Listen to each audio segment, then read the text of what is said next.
Boston, you're not going to beat them on talent. You have to go deep down inside yourself and pull out victories. Playing them, they make you see how far you're willing to go to win a basketball game. And the question we have to ask ourselves is, how bad do we really want it?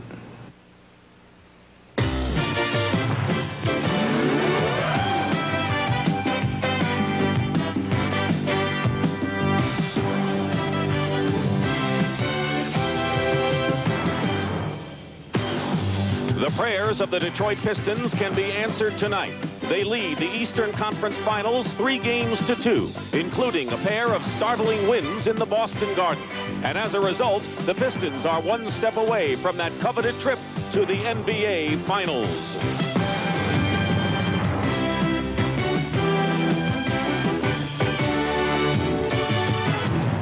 When you look into the eyes of the Boston Celtics, you find a team rich with pride and character, a team bound by a glorious tradition, and a team that will battle down to their last ounce of energy. They have risen to the occasion so many times before, and tonight, facing elimination, they must rise once again.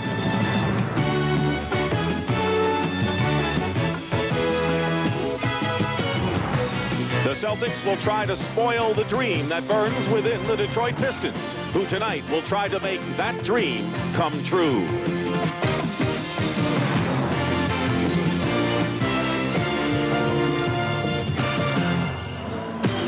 Earlier tonight, sunset at the Silverdome as CBS Sports continues its coverage of the 1988 NBA playoffs. And inside, a crowd upwards of 30,000 to see whether the Detroit Pistons can be the first team in 5 years to prevent the Boston Celtics from reaching the NBA Finals. Meanwhile, out west, tomorrow afternoon on CBS, the 7th and deciding game between the Lakers and the Dallas Mavericks. And good evening, everyone. I'm Dick Stockton, and there's nothing complicated about this one. Isaiah Thomas said it best. Do we have what it takes to win? There's going to be great human drama unfolding tonight at the Silverdome because we have a team that has been knocking on the door, getting closer and closer, seeing whether they can finally upend the Boston Celtics, a team that has made a living out of playing in adversity, coming from behind. That has been their history. Although the Celtics do have some problems, their two starting guards, Dennis Johnson and Danny Ainge, have strained backs. Neither of them worked out with the team today, but both of them will start this game. Right now, let's go to my partner, Billy Cunningham, with Celtics coach Casey Jones. Casey, with both guards injured, does this change your game plan or your rotation of players? I don't know. I talked to Dennis and Danny before we came out here and said, well, let me know if there's a problem, but they are going to start. They may have to sit on the bench for a couple of minutes, and more than that, they may get cold and have to go back in again, but that's something I'll have to judge. If we have that kind of movement, them coming out after 4 minutes, going back in after 2, then there's going to be a problem there somewhere, so it's something I have to deal with. Well, thank you, Casey. And down to Pat O'Brien with Chuck Daly. All right, Billy, thank you. Coach, your team started out slowly the last couple of games. What are you going to do to change that?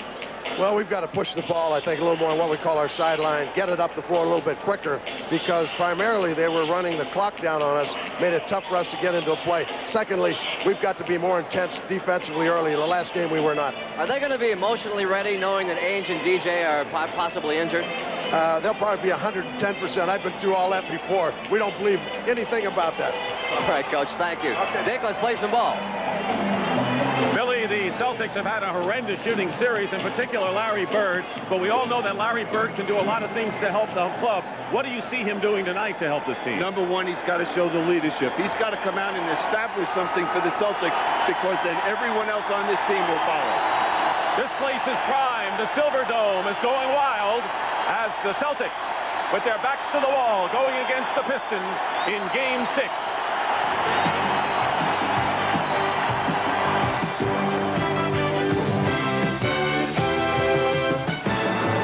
CBS Sports coverage of the 1988 NBA playoffs is sponsored by the Heartbeat of America, today's Chevrolet.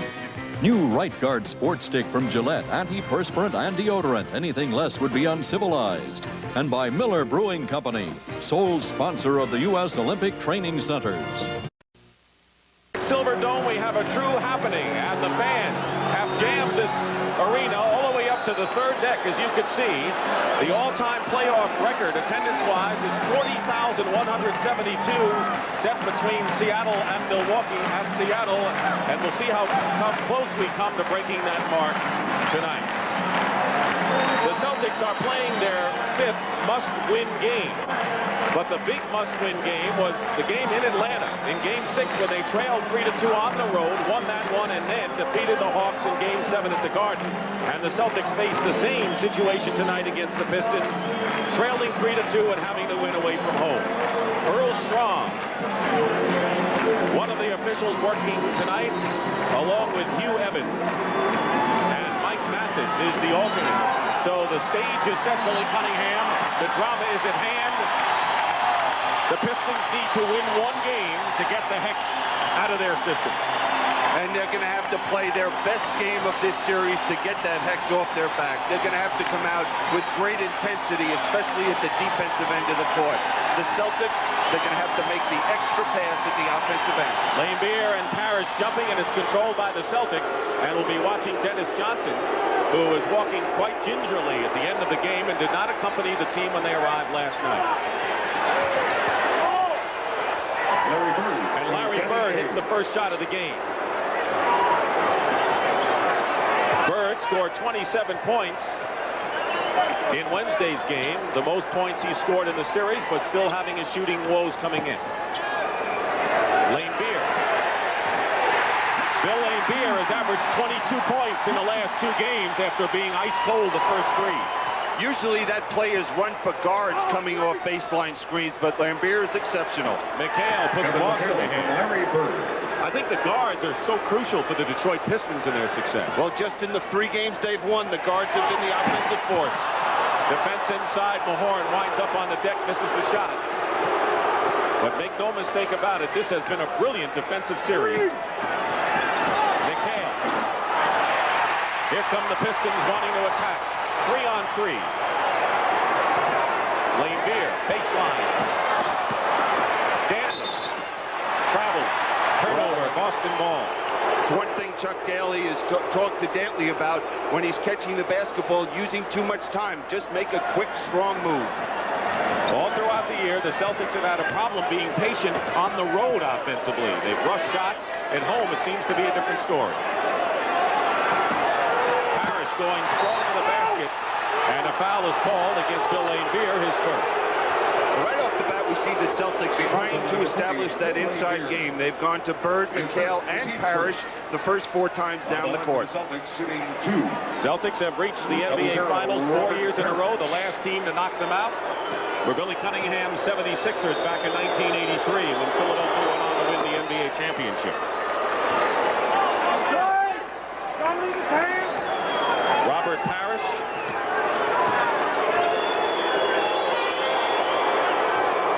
Hits the free throws. A year ago in Game 6 in the series, Parrish was suspended for his attack on Bill Lane Beer. Celtics with the early lead. Dantley misses, and the Celtics box out well off the defensive board. Here's Ames. And Dantley has had problems offensively as soon as the Celtics made that switch with McHale guarding him. McHale was pushed by Mahorn before the shot, and the Pistons have quickly picked up 3 team fouls in the first 2 minutes of this game. Ron Rothstein on the left and Dick Versace on the right flank Chuck Daly, who has coached at every level in his career, starting with Punxsutawney High School in Pennsylvania. Bird misses the shot, and another foul. Adrian Dantley had his elbow, and quickly Detroit has 14 fouls to the Celtics now. Well, the Celtics truly have their game face on to start this ball game. Bird is looking quicker when he gets the basketball. They're playing better basketball than I've seen. Well, they've started out their last 2 games playing well, and they've faltered in the second half. They get the 3rd team foul on the Pistons. Bird has been the leading rebounder in the series and is tied for the lead in block shots on the Celtics. So when we talk about him doing other things besides scoring, he's been there. 8-2, Boston. and they'll call a Celtic foul away from the ball. And Kevin McHale, who fouled out of the last game before they went into overtime. And it appears that Detroit is going at Kevin McHale, trying to pick up those fouls. Danley going in and gets the basket. Remember last year, Danley's quickness paid off against McHale, but Kevin wasn't 100% a year ago. Yeah, and he's been on the all-defensive team for the last several years. The horn is on McHale, doubled with Dumars, knocked away by Dumars. Here's Isaiah Thomas. Dumars. Joe Dumars used his body well to shield Larry Bird from the ball. And the Pistons trail by 2 with 3 minutes gone by. And that's something Detroit has to do. Dennis Johnson leans in, knocked down. Celtics ball. McHale might have touched it last. And it's still Boston ball. It was Laimbeer on it. When Detroit is at their best, they're very aggressive defensively, creating some turnovers, and that allows them to get out into the open court. McHale goes up. Laimbeer didn't move, and McHale lost it to Laimbeer. Dumars. 8-6 Celtics, 8:39 remaining in the first period. Dick Stockton and Bill Cunningham, Game 6. The Celtics need a victory to send it to Game 7 Sunday afternoon. Now the man that the Celtics also have to get started is Danny Ainge. Parrish is short with it. Ainge crashes the boards, and a loose ball foul called against the Celtics. It's Ainge. Now here's the Detroit defense. Mahorn just battling inside against McHale. He puts that ball on the floor. There's Laimbeer giving the help. He just loses the basketball.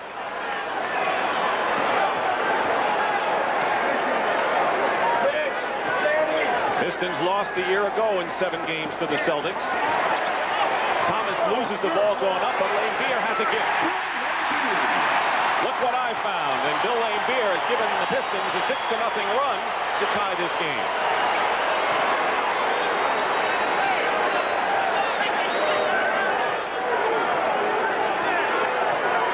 12 on the shot clock. Danley on Bird. Bird lost his footing. Dennis Johnson follows up and gets the basket. What a warrior Dennis Johnson is. Yeah, you know, he just got hurt in the last ball game, and this is going to be a game that might be the people that survive win. An offensive foul called against Joe Dumars of the Pistons.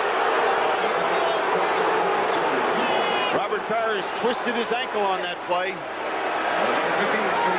20-second timeout. The Celtics call, and Robert Parrish is limping. Right in the middle of your picture is Robert Parrish. Let's see what he does. Looked like he stepped on Mahorn's foot and twisted his ankle. You know, Billy, a year ago, the Celtics really had injury problems with foot injuries to McHale and Parrish. They weren't 100%. Bird wasn't right. They came into the playoffs this year healthy and rested, but funny things have happened, or not so funny, with the back injuries to the 2 guards, and then Paxson's back, and now all of a sudden Parrish gets shaken up. So this is a league in which you never know when the thing is going to happen. And also their benches dropped off with their effectiveness, where they, at the end of the season, they were really a factor in helping the team.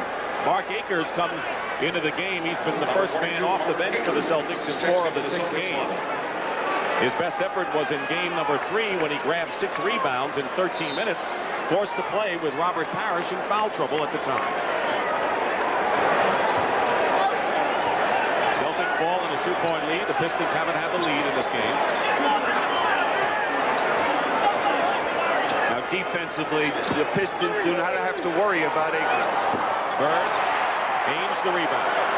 All he's going to do is bang, try to get to the boards, get some cheap baskets, and be physical. Laimbeer trying to slough off. It doesn't help as McHale gets the feed. Well, that's the play the Celtics run all the time, with Bird curling around the screen, and that time he caught the Pistons defense cheating, and he found McHale. Laimbeer pops again, hits again. 3 for 3 for Bill Laimbeer. 2 of those shots from outside as Bill Laimbeer, now the leading scorer, and Robert Parrish still worked on at the Celtic bench. McHale with a great feed from Bird. He's getting good low post position. He's getting exceptional position, and Mahorn is allowing him to go to the baseline on that side of the court, and he's just going to eat him up alive. Vinnie Johnson will replace Dumars, and the foul's called against the Detroit Pistons. So all eyes are on Robert Parrish, who now has ice on his knee. Bad bruise apparently to his left knee, on the outside of his knee. They've iced it up. The Celtics doctors can't give any conclusive report right now. They say that he is in pain. They're going to let us know in a few minutes, and of course we'll let you know. He says Dumars hit him on the outside of the knee. Back to you, Dick. All right, Pat, thank you very much. And that last foul was against Kevin McHale, his second personal foul. Now, right off the bat, Detroit is going to come out with the possession of the basketball and look to get it inside to Dantley in a position where he can take the basketball to the hole against McHale. But right away, we see that K.C. Jones counters, and McHale is going to play Lambier.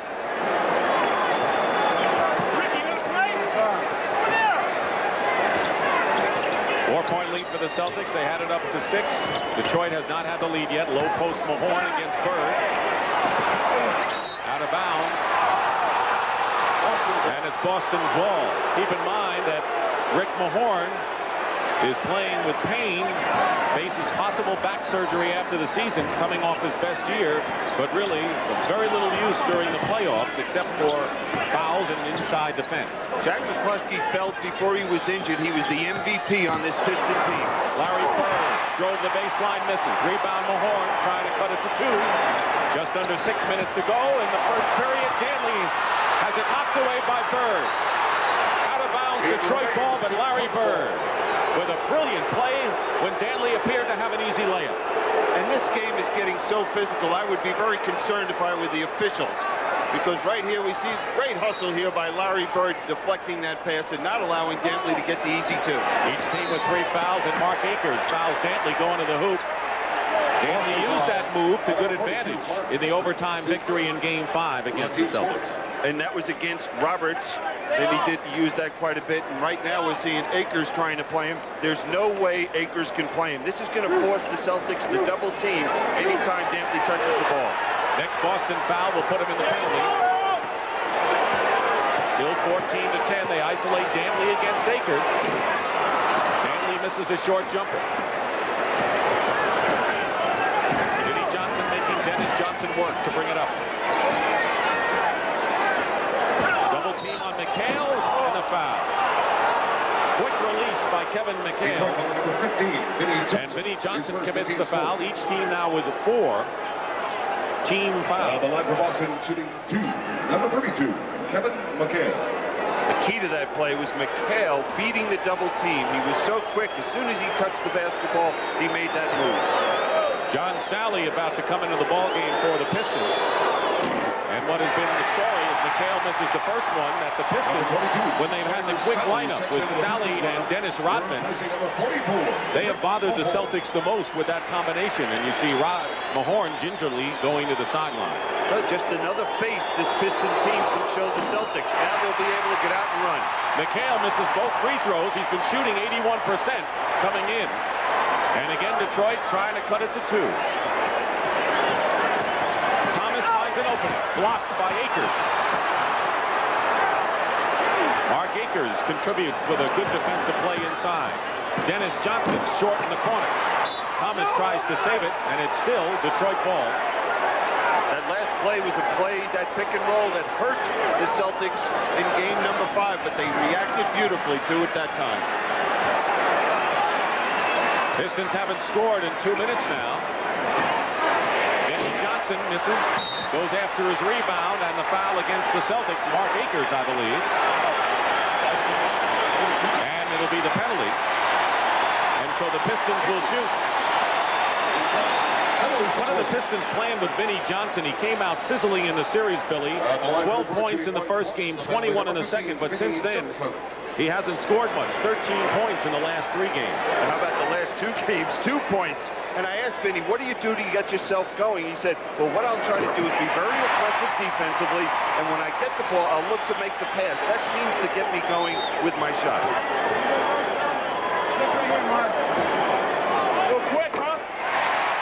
He's got them both, and it's a 14-12 game. And here's Detroit with the kind of defensive pressure that helped bring them back in the second half Wednesday night. And I'm sure that Chuck Daly feels that they can wear this Celtic team down if they're able to maintain that type of pressure. Danny Ainge for 3 and misses. Loose ball, and Sally into the hands of Ainge. Goes right up with it. Thomas, the rebound. Danny Ainge has not scored a field goal in more than 7 quarters of this series. But Thomas throws it into the hands of Bird. Well, just a sloppy period. We're seeing open shots missed, poor ball handling. Neither team is just showing what it takes to get to the finals. Is it because they're pressing too much? Well, possibly. I wouldn't think the Celtics would, though. Akers follows up on McHale's miss, so Mark Akers coming in for Parrish, who was shaken up with a bruised knee, has made contributions at both ends of the floor. And that's the way he's got to contribute. Get to the glass. Pistons have missed 6 straight shots. Danley brings an end to that drought. I just can't believe Casey Jones can go very long without having to double-team Adrian Dantley matched up against Akers. Again, McHale in the low post, stripped away by Sally. Chance for Detroit to tie it up. Thomas nearly did, and the Celtics pushing it up. Ainge and Bird follows the basket, counts and a foul.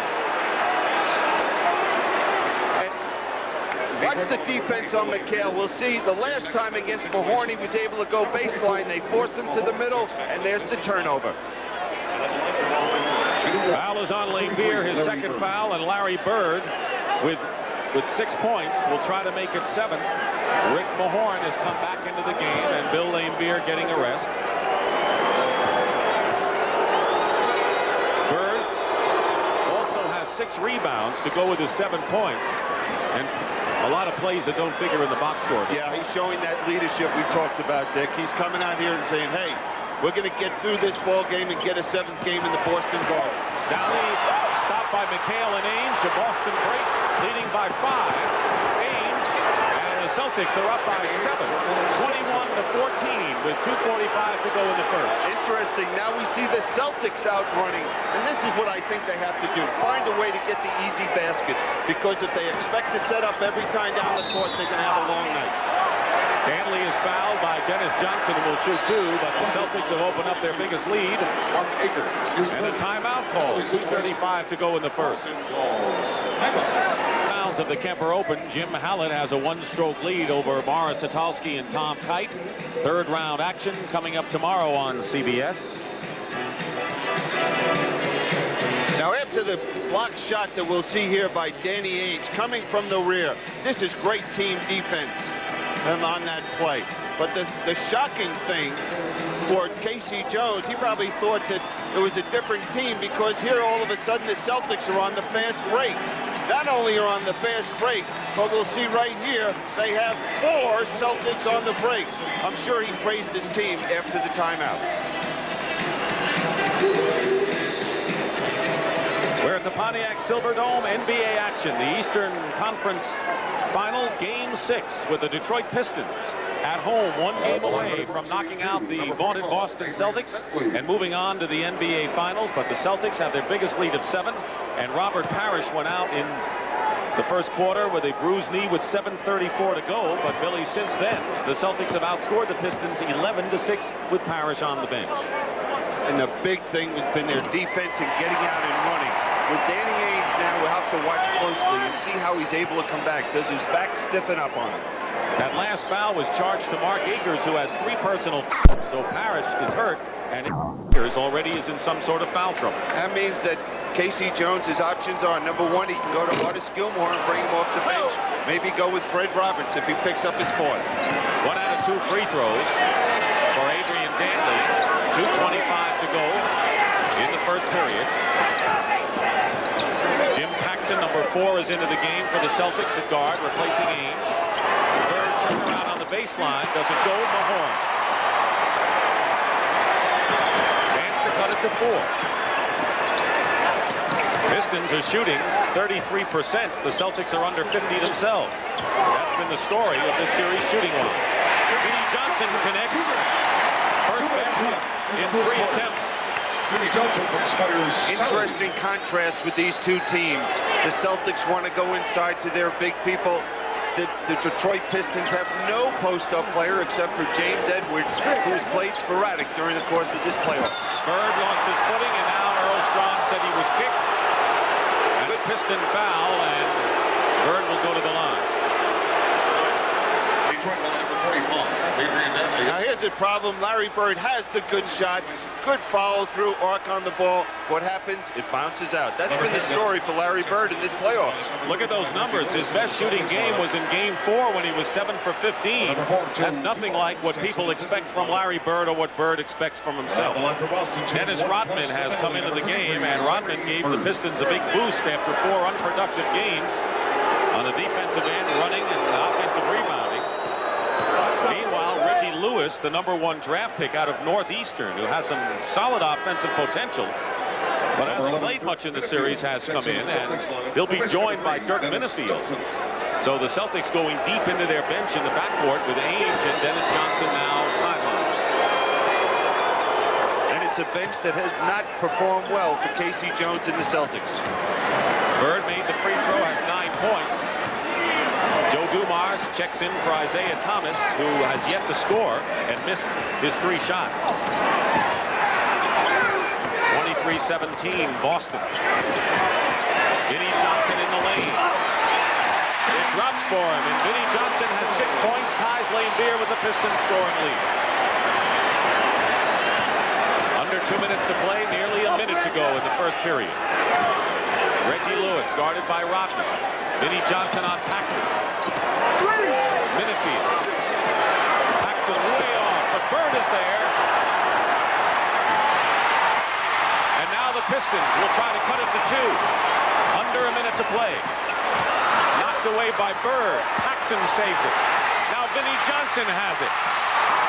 Sally. Rodman. Detroit ball. What action? What bad action there if you're the coach. I mean, it's just, I don't want it. You can have it type of basketball out here. Now, here we see 1 turnover. Paxson turning it over. Vinnie Johnson getting the pass over to Sally. Now he bang, bang. There's another turnover. Well, they wouldn't be winning many points for artistic impression, I'll tell you that, in this game. They sure wouldn't. But there's so much at stake. That keeps it from being kind of a joke, really, when you see the way they're kicking it around. Well, neither coach was laughing about it. Inside, and Rodman is fouled by Reggie Lewis is first. Quickly, let's go to Pat O'Brien. Pat. All right, Dick standing behind the Boston Celtic bench once again with a medical report. Surprisingly, Danny Ainge is back. Now hurts more than DJ's. They're both on the bench. They both have heat packs directly on their back. They're concerned about them. Gilmore, I can't, not Artis Gilmore, but Robert Parrish, I'm sorry. I can't give you any more information on him. His leg still hurts. They're waiting for the ice to set in. Let's go back to Dick. All right, Pat, it looks like you're going to set up a camp over there behind that Boston bench. Starting to look like a soap opera. Hope he brought you a sleeping bag. Reggie Lewis with the foul, and Rodman misses both free throws. It's legion what Dennis Rodman's problems have been from the free throw line. He is 36% in the playoffs, 3 for 11 in this series. Action short for the baseline. McHale follows up. 21 seconds to go. It's 25-19. The Celtics, they have led all the way in this first quarter. Oh, it's been the McHale Bird show at the offensive end for the Celtics. 17 of their 25 points scored by Bird and McHale. And Minifield got Dumars, who will go to the line with 6 seconds to play. The Celtics have done a number on the offensive glass against the Pistons and have outscored Detroit that way 11-2. Since the opening game, however, overall, the team with the rebounding edge has lost every game. Try to figure this game out. You know, as as a coach, you go into any playoff series or any game thinking, you know, if I can control the boards, hey, that's the most important phase of the game. And here we show the contradiction. Games have been low scoring. Celtics have gone over 100 points only once in this series. Dumars brings the Pistons to within 4. Reggie Lewis with 5 seconds to go. McHale nearly tipped it in at the buzzer. Ladies and gentlemen, that's the end of the first quarter. And that's the end of the first quarter, with the Celtics needing a win, leading the Pistons 25-21. We'll return after this word from your local station.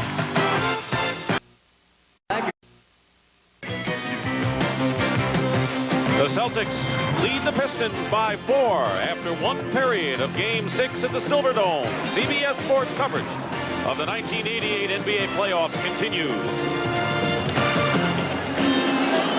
Both teams having their problems shooting. That's been the story here. In fact, both clubs have been under 50% on the series, but the offensive rebounding story for the Celtics, and that's why they have their lead right now. That was a frustrating period for the Celtics. And here we see Robert Parrish leaving the arena. And boy, that's scary, because we know what kind of guy and competitor he is, as he showed us last year during the course of the playoffs. But the Celtics had so many easy open shots and didn't convert. Artis Gilmore has come into the ball game. He, 17-year veteran, has averaged 5 minutes in the series. Mark Akers has 3 personal fouls, played well in reserve of Parrish. So as we start the second quarter, it's Vinnie Johnson and Joe Dumars at guard, Sally Rodman and James Edwards in for the first time for Detroit. Dumars misses, and the offensive rebound is corralled by Dennis Rodman and a Celtic foul. That's what Rodman really adds Number 53, Artis Gilmore, to the Detroit attack as Gilmore picks up the foul. He brings emotion to the court for the Pistons. He gets out in the fast break, and as you said, on the offensive glass, he's as good on the offensive boards as any small forward in the NBA. Brad Lojas, who was the second-round pick of the Celtics out of Iowa, a 7-footer with a good touch and a shot-blocking ability, has come in. So Casey Jones is going out of necessity deep into his bench. Right, just feels that this big lineup that he's seeing with Detroit, he needs to counter. Vinnie Johnson. Vinnie Johnson did not score in the last game, has 8 to lead the Pistons here. Bird with 9, McHale 8 are the Celtic leaders, and Larry Bird comes close.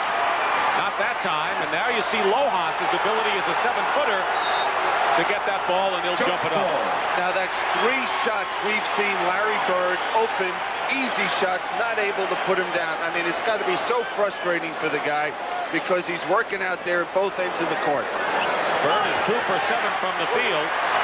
He has said that he breaks the game down in a quarter, so if he has a rocky first quarter, he hopes to do well and maybe turn around the numbers in the second. Detroit trailing by 2, looking to tie it up. Dumars does.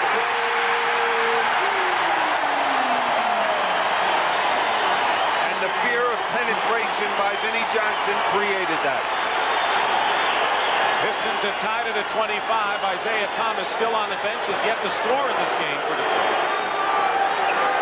Now you look at this team, there's only one offensive player out there for the Celtics. Infield misses. The rebound by James Edwards. Crowd looking to see whether the Pistons get their first lead of the game. Johnson. Dumars finds Rodman. And Detroit leads for the first time. Timeout, Boston.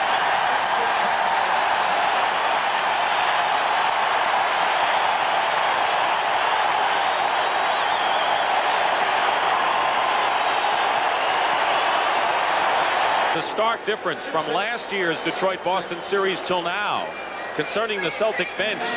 28 points compared to only 8. The shooting, or the minutes, down to 37 compared to 72. And right now, the Celtics have had to contend with having their bench on the court. You know, you wonder why Casey Jones can't play his bench. Well, number one, you can at least get a good effort out here. Who's on the boards? Only one player, Larry Bird. There's Gilmore, Lojas, all standing around watching. Minifield, no one doing anything in an easy 2. The Pistons have scored 8 in a row. The Celtics only 1 basket in the last 5 minutes. Kevin McHale checks back in. So up front it'll be McHale, Bird, Lojas, and in the backcourt, Ainge and Minifield. So Ainge out of rest with the heat pack on his back.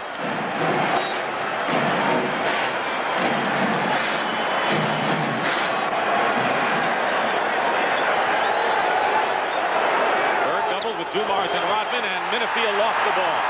3-on-2 break, Detroit. Vinnie Johnson. 10 points for Vinnie Johnson.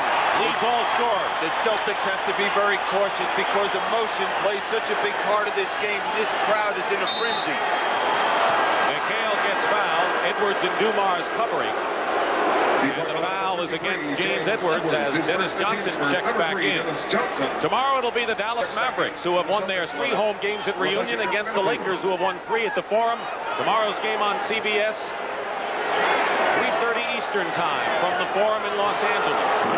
Dennis Johnson hits the shot. For 2. I doubt we'll see Dennis Johnson or Danny Ainge going to the bench again for the Celtics. Johnson's shot broke a 10-0 run by the Pistons.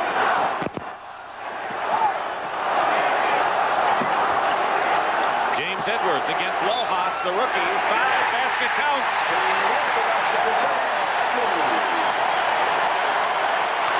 What an impact James Edwards, acquired from Phoenix, has given the Detroit Pistons.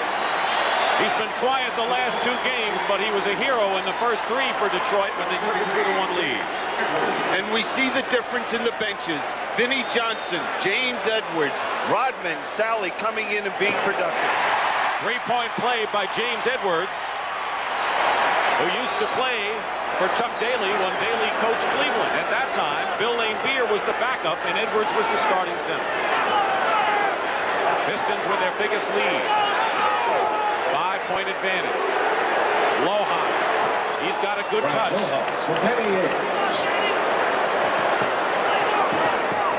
Under 9 minutes to go in the first half. Terry Baker. Detroit's done a number in their backcourt. That's what's keyed their victories in this series. Sally open for the jumper. Well, you really have to be concerned if you're the Celtics, because John Sally is not known for his jump shooting. He's known for his inside play, and that's not a strength. And we see right now their offense with their benches being so effective. The defense of the Celtics has really dropped off in the last few minutes. Dennis Johnson left open on the double. Rebound Rodman. Every Piston who has played, all 9 have scored with the exception of Isaiah Thomas and Rick Mahorn. No basket by Rodman. Steps before he took the shot.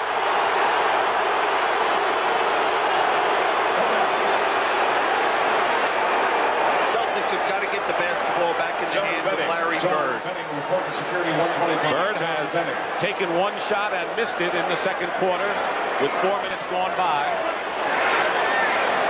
Lead is 5 for the Pistons.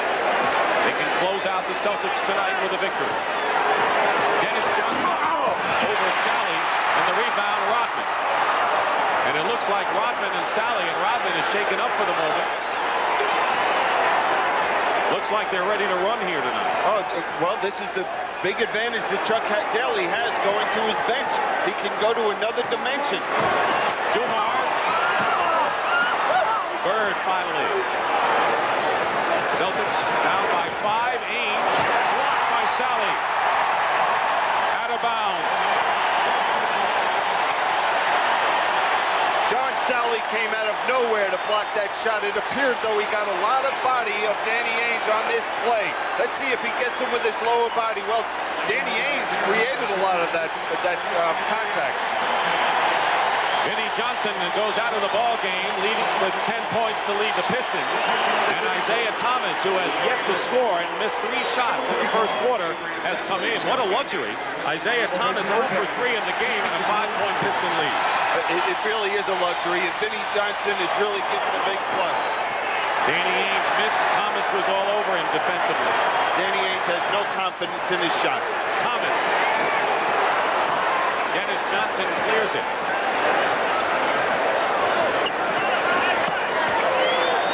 Fred Roberts in the game for the first time. Lojas going to the hoop.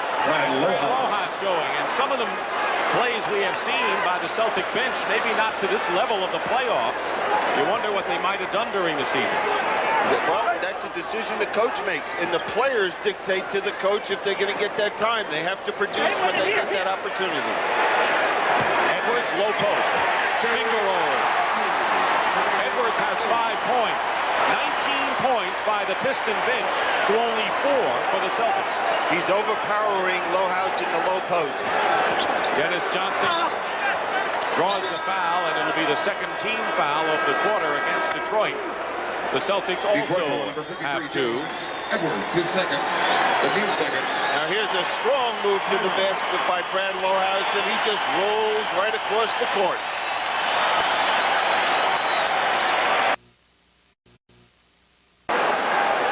Pat O'Brien back inside the Pontiac Silverdome. You see the Boston Celtics in the huddle there. They are without Robert Parrish. He is in the locker room now doing stretch exercises on his left knee. I spoke to him in the locker room and I asked if he's in a lot of pain. He said you would not believe the amount of pain. He thinks he'll be back before the half is over, but I'm not quite sure, neither is the doctor. Let's go back to Vic. All right, Pat, thank you very much. And Billy, I wonder how critical the next few minutes are going to be in this game, because the Celtics have kept it a 5-point deficit, and they're using their bench. Parrish is out of there, and the Pistons look like they've got a world of confidence playing with the kind of aggressiveness they did not show in Game 4. And they have that quick lineup out there, so if they're able to get the ball and stop the Celtics offensively, they can get out and run and get the easy baskets. Celtics have Lohaus, Roberts, Ames, Dennis Johnson, and McHale. Larry Bird is on the bench. He has scored 9, but nothing so far in the second period. We're nearly halfway through that. And Dennis Johnson is on the line to shoot. It's a wonder what this guy has accomplished on a court. He had a series high of 23 in game number 5, but you really can't measure in numbers the timely plays, the way he leads this club. He's done it for years with this ball club. You know, so many people say, boy, he's really struggling offensively. Teams were leaving him wide open for the jump shots, and then the big game, and no one leaves him alone. Never missed the playoffs in his career, so he knows the pressure and all that goes with it. Joe Dumars. 8 points for Dumars, and you remember it was Dumars who scored 29 points in the third game of the series. In fact, both of his top scoring games have been against the Celtics, and Parrish is coming back. Roberts. Dumars the rebound. Larry Bird is coming back into the game for Boston. Danley from Dumars. Before that timeout, Chuck Daly brought his big lineup in, and they're even coming out running. We see what that small bench and that quick lineup had generated. 22nd timeout, Boston. The Pistons have their biggest lead.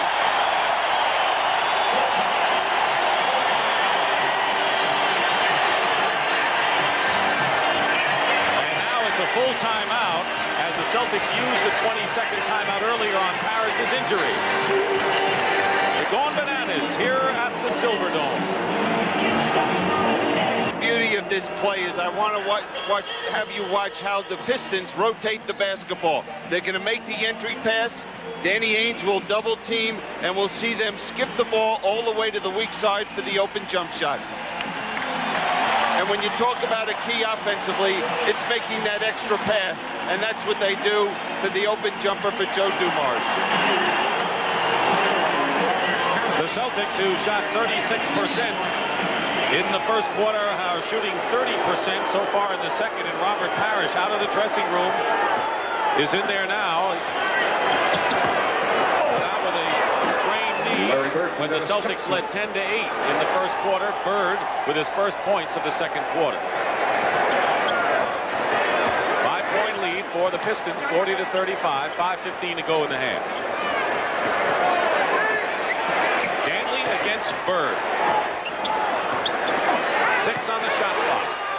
Danley knocked away by Bird. He has made 4 tremendous defensive plays thus far. Just quick hands anticipating Dantley's move to the middle.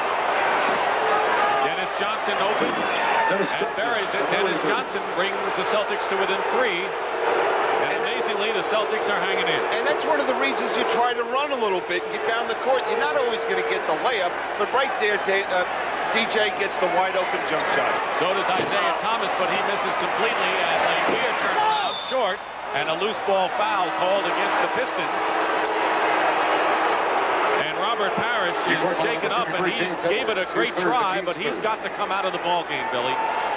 I wouldn't be surprised if it's not a serious injury to that leg, because Robert Parrish, watching him perform over the years, if there's anybody that deserves a Purple Heart, he's one of them.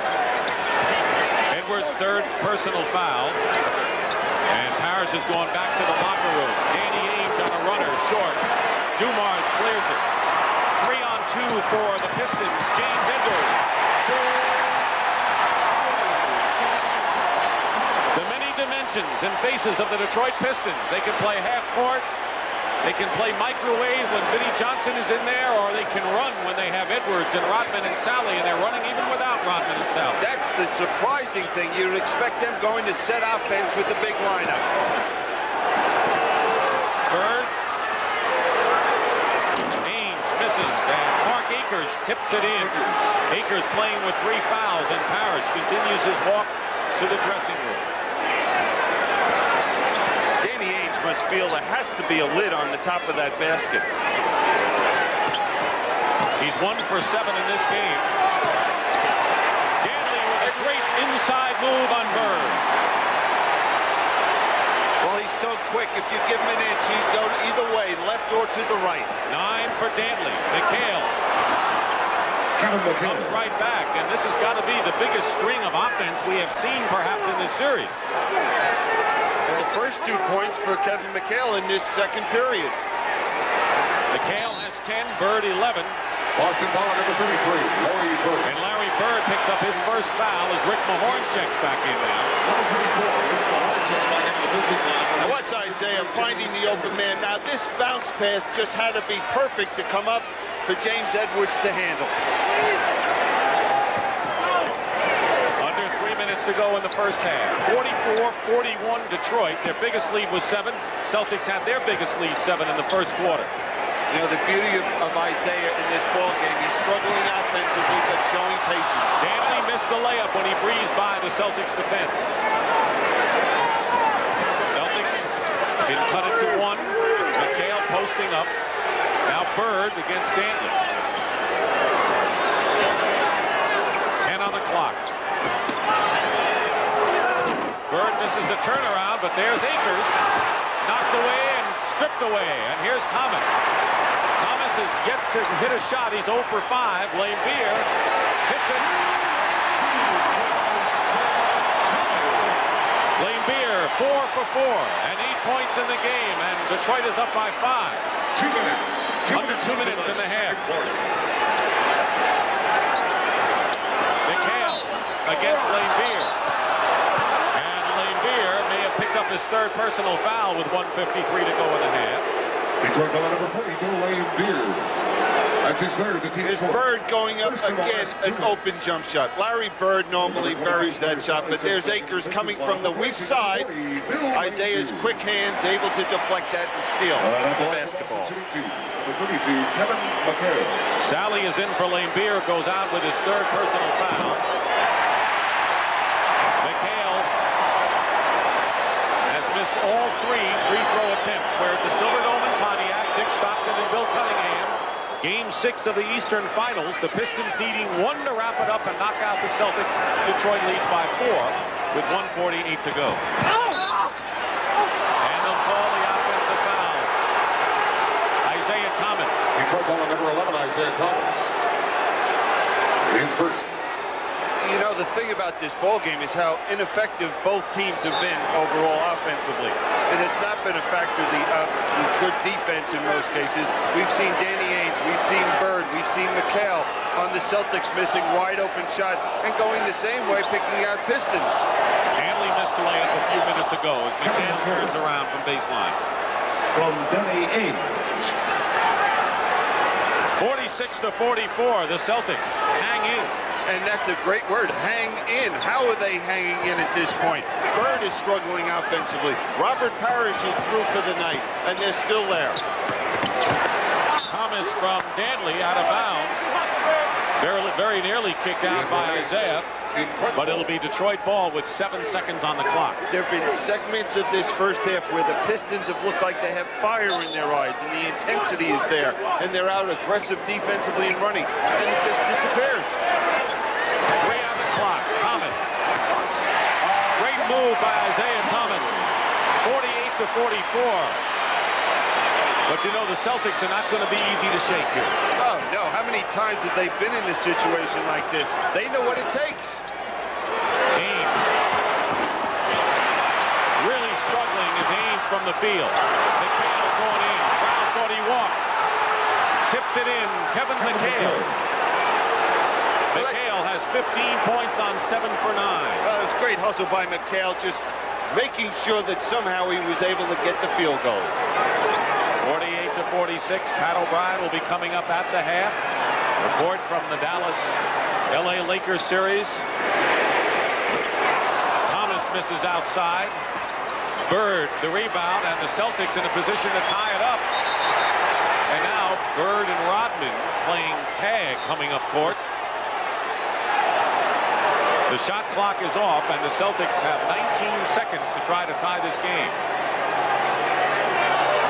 I think there was a technical foul called on somebody. Double technical. Double technical. Rodman. And number 42, Mark Akers. It was Akers and Rodman.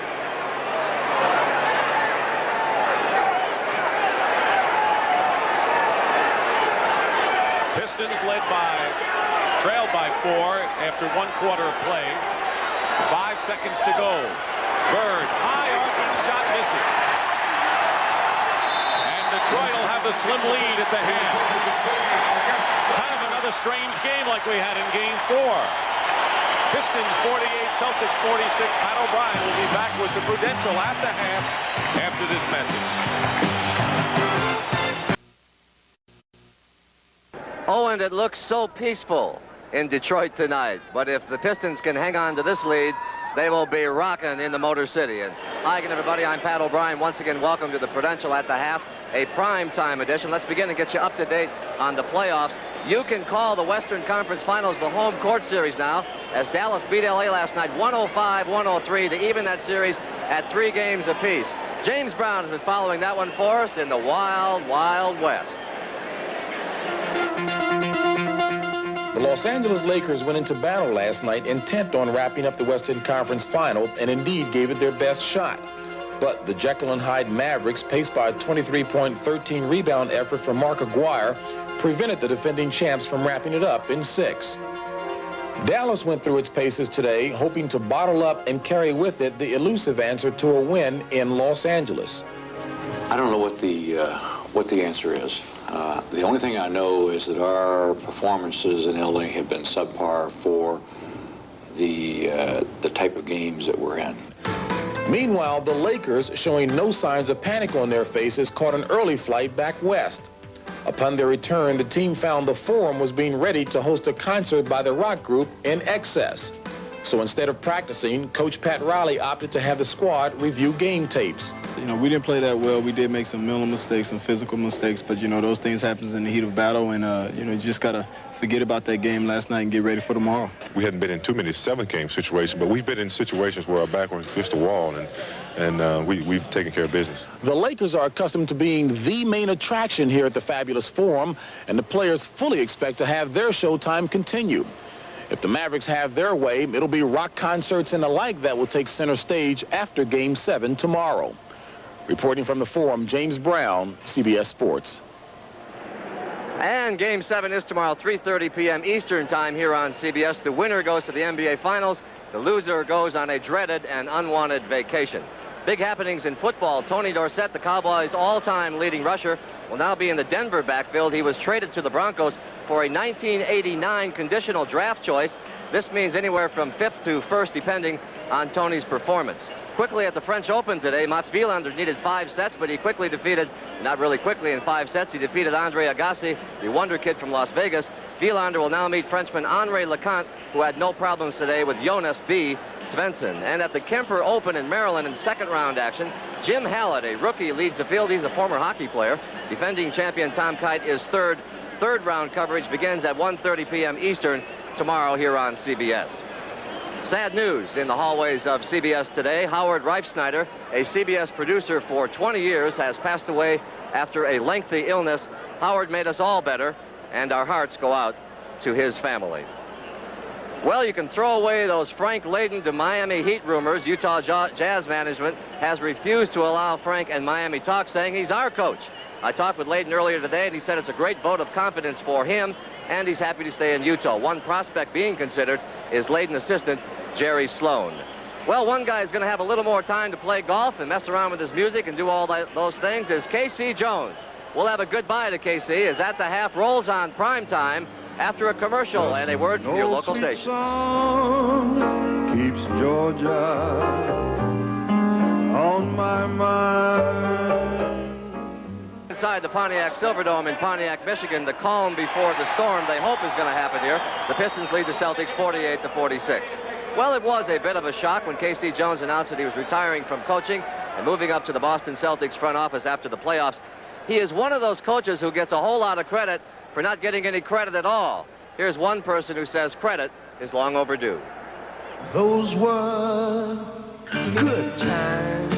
As a collegian, as a gold medal winning Olympian, as a 9-year pro who won 8 titles with the Boston Celtics, or as their coach, when you take a look at K.C.'s life, everybody says the same thing.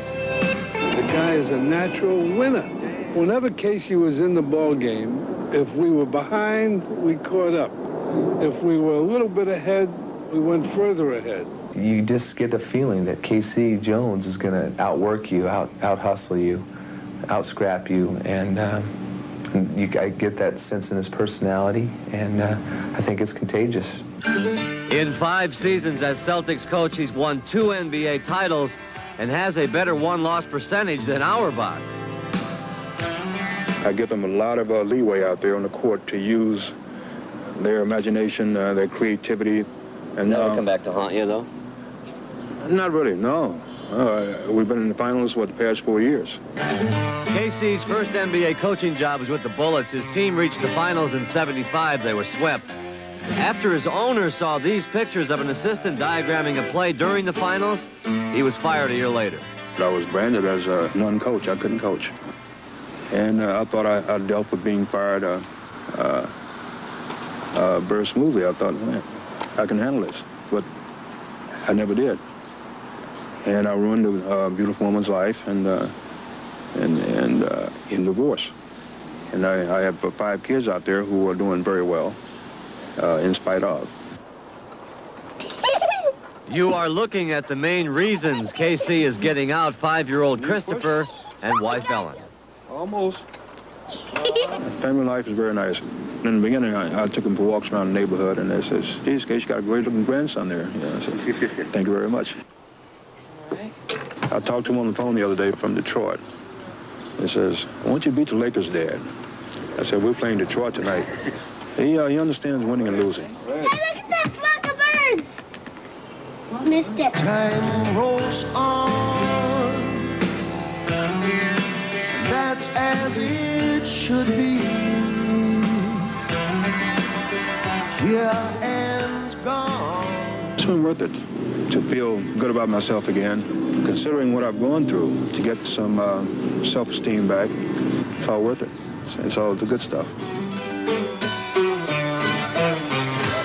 And there he is. No matter who you root for, we're all going to miss K.C. Jones, and we wish him luck in his new endeavor. Okay, it's trivia time. Who is 6'5" in the 9th grade?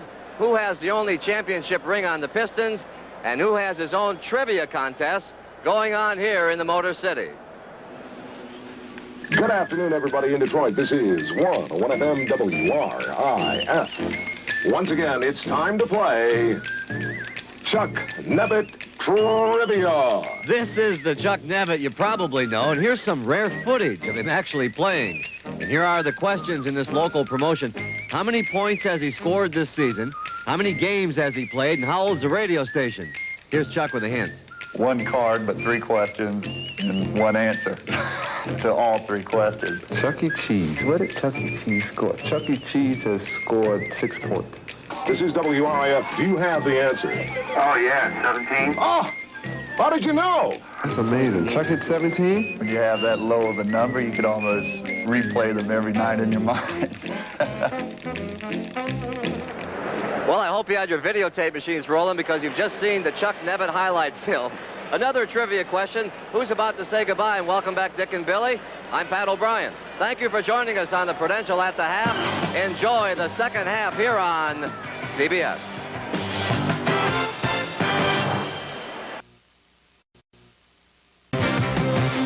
To 46, the Pistons lead the Celtics at the half. And if you only have Robert Parrish for 5.5 minutes and are forced to use your bench and the Pistons are aggressive and running and you're only down by 2, that's a good sign. Here's Billy Cunningham. Casey, what is the status of your 3 starters physically for the second half? Robert's not going to play. Hurt his knee out there and he heard something pop, so he's going to stay in. Danny, he's having a lot of problems out there with his back, and that's throwing it off. Dennis is doing pretty well with it. Other than that, everything's okay. All right, Bill, and the fact is that the Celtics are only 2 points down.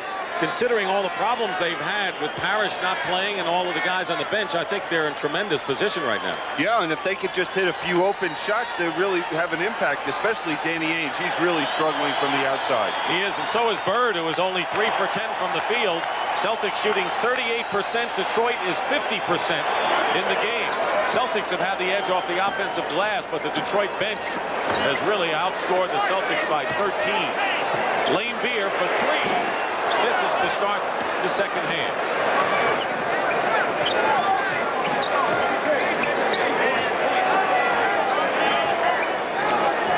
Johnson and Ainge at guard. Mark Akers starts at center, replacing Parrish, who won't be back, as you heard from Jones, and McHale and Bird the forwards. Dennis Johnson gets the rebound. Akers works in. Traveling call. So there's the shooting story once again. Ainge 1 for 9. Bird 3 for 10. McHale has been the chief tormentor off the offensive glass. And Detroit's bench has outscored the Celtics 21-8 thanks to Vinnie Johnson's 10 points. Thomas is fouled by Dennis Johnson going in. Surprising to me, we've just started this, and we've only gone a minute into this period, but I don't see the aggressiveness coming out in Detroit. They look like they're not aggressive defensively. They're just strolling through things at the offensive end of the court. Isaiah Thomas on the line. Thomas 1 for 7 in the first quarter and only 2 points. McHale leads with 15 for Boston. Bird second with 11. Vinnie Johnson, the only Piston in double figures with 10. McHale's the only starter shooting over 50% from the field, 7 for 11. 50-46 Detroit. Good pass from McHale out to Dennis Johnson, faked by DJ. Akers gets the loose ball. And that's what's been keeping the Celtics in the game, that offensive glass.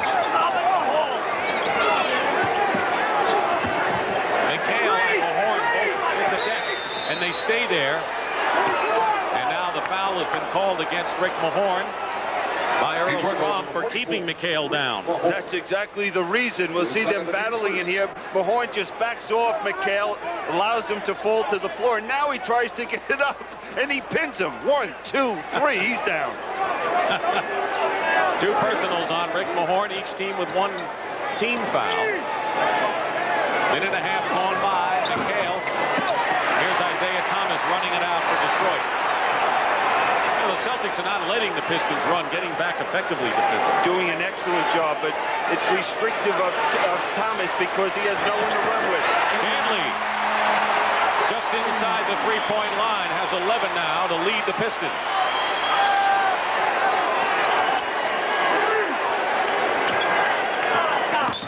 Mahorn trying to deny, knocked away last touch by the Pistons.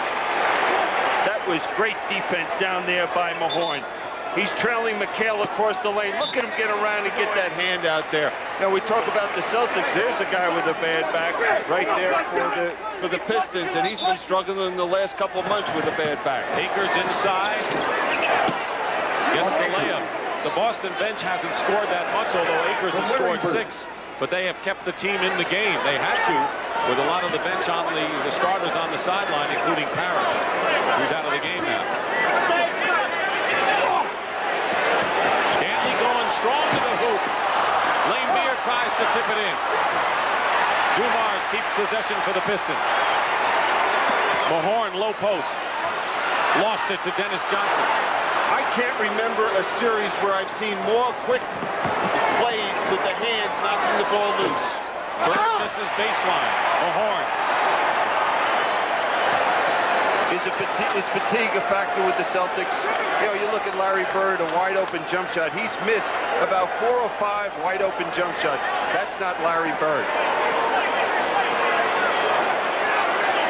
Nearly 3 minutes elapsed in the third quarter. 2 seconds on the shot clock. Thomas gets it on a drive around Ainge. Now there's one thing getting beat one-on-one, but no Celtic came over to give any defensive support to Danny Ainge. McHale, and Mahorn was right on his arm.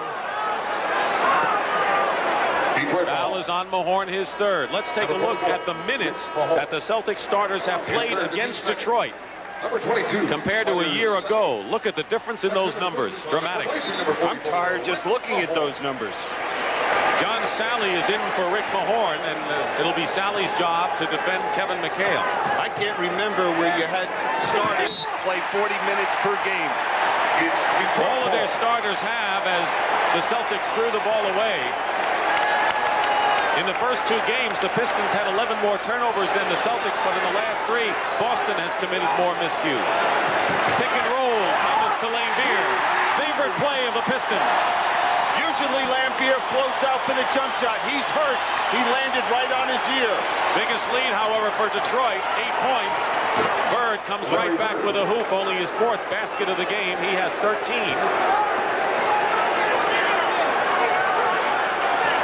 56-50 in favor of the Pistons, who split their earlier 2 home games against the Celtics. Lambier short with it, and the rebound by McHale. Pistons had won 9 in a row over the Celtics here at the Silverdome until Boston won Game 4 on Monday. Home court hasn't meant that much. Dennis Johnson. And it's a 4-point affair, 56-52. Every time you get a feeling that the Detroit Pistons are going to pull away, they come right back. It's either Dennis Johnson or Larry Bird. Thomas against Ainge. Throws it in. 6 of Thomas's 8 points have come here in the third. He might have taken an extra step on that play to the basket.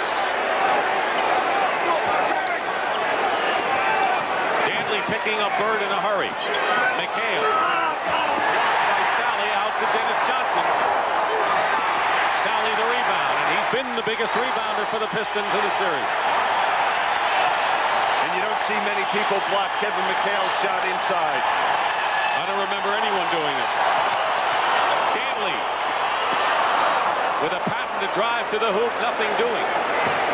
Ainge pulls up. Still struggles. The rebound. Ainge is 1 for 10 from the field. He is mired in a terrible shooting slump at the worst possible time for Boston.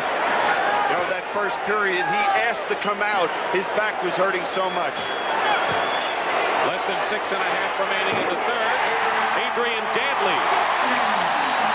He'll have that shot all day long because Kevin McHale isn't quick enough to come out and play him out on the court. Dantley leads with 13 points, and the old pros are starting to go to work for the Pistons. Now watch John Sally, his timing. You know, sometimes you get a piece of a shot, but bam, he knocks that back to half court. Game 7 tomorrow, 3:30 Eastern on CBS. Brent Musburger and Tom Heinsohn will be at courtside at the Forum for the deciding game of that series. Meanwhile, Billy, I've got to ask you that as connected with the Miami Heat, you've done a lot of work, you're associated with them. The news today that the Utah Jazz have refused to give the Miami Heat permission to talk to Frank Layden as their coach. Your thoughts? Well, if I was involved with the Utah Jazz, I wouldn't let anyone talk to Frank Layden because of the great success that team had. And all it is a bright future, and he did a great job. job. But the real reason I wanted to talk to Frank is, you know, that wardrobe of his. I'm dying to find out where he gets it. You're a smart cookie, you are. Celebration at the Silverdome. Well, premature, but they're having a blast in Detroit, where the Pistons have notched their biggest lead of the game, leading 60-52 with 6:20 remaining in the third period. I'll guarantee you this is the largest crowd ever for an NBA playoff game. 40,100 the previous high. Vinnie Johnson is in for Joe Dumont as Sally rejects Larry Bird. Again, we see what the bench has done for Chuck Daly tonight.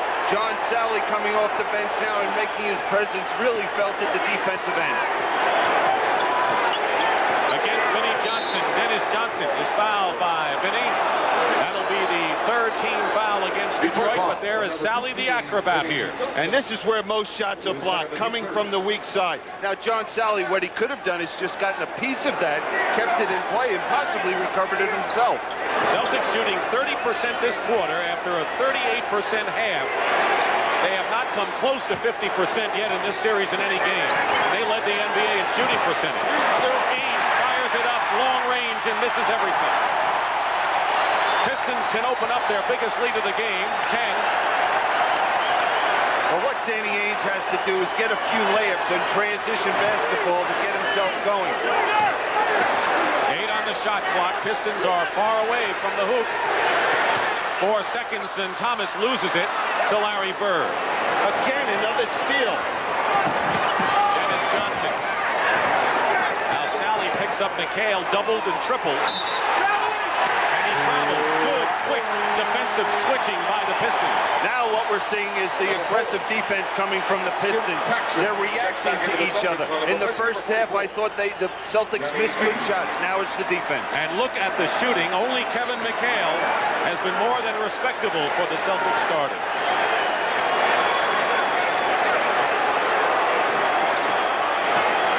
Paxson in the game for the Celtics. Danny goes up, and he's fouled. Exactly what happened. He hit those 2 jump shots. Now McHale has to come out and play him out on the court, and he's able to drive to the basket using his quickness. Bird's second foul.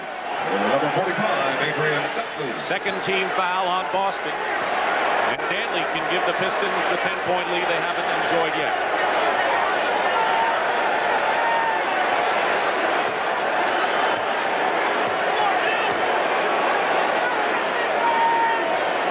Dantley has made a living at the free throw line in his career.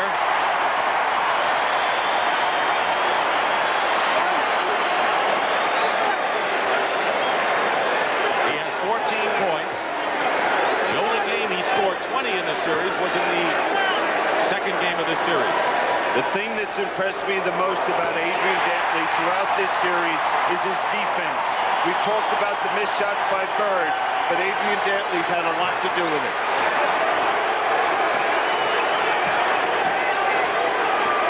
Pistons with the biggest lead. McHale leans in, gets the basket, and draws the foul, as only Kevin can do it. Sally's foul. His first, the team's fourth. Fourth team foul on the Pistons. One more, they're in the penalty. Now, first you'll see Kevin McHale getting that position. Watch him lean in. He never takes the ball down low, keeps it high, goes to the basket. 3-point play by McHale brings the Celtics back to 7. 4:40 to go in the third. Vinnie Johnson at the line. Hits. He led with 10 in the first half. That's his first hoop of the second half. Now we see that the Celtics are coming to double-team Dantley anytime he gets the ball on the wing. Piston foul will be their 5th of the period. Now watch the defense come. Now there's Vinnie Johnson just stepping right in, wide open jump shot. Good play by Dantley. James Edwards replaces Bill Lane-Beer. Sally's foul is his second, and the Pistons are in the penalty, and McHale will shoot, but he has had a rough time from the free throw line tonight. The addition of of Edwards also for Lambier. Fatigue does not become a problem for him. He's only having to play about in the low 30s minutes during the course of a game. Last year he was up near 40. McHale right now 3 of 6 from the line. Improves the percentage. And it's a 7-point game.